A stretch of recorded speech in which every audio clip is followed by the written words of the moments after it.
Papa Benedicto wa 15 kalata inaliolimbikitsa chidwi chofalitsa utenga wabwino kwa antu ponse ponse kulikonse nziko lonse.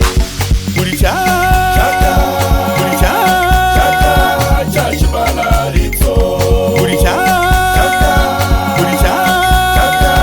Cha Chibalalitso. Sigwa ndikutumikwa. Sigwa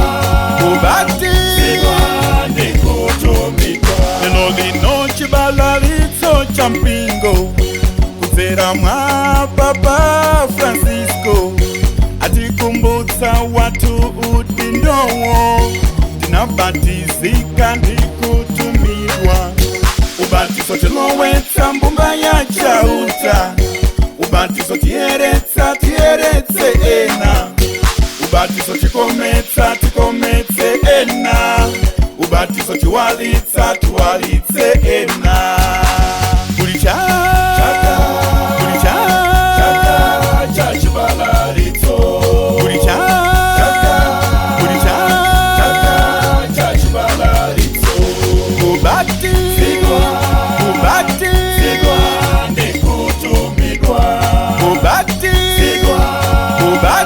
Sigwa ndikutumikwa. Papa Episcopi Ansembe, brother sister Kristu tonse, tisaope tisafokere kufalitsa utenga kwantu onse.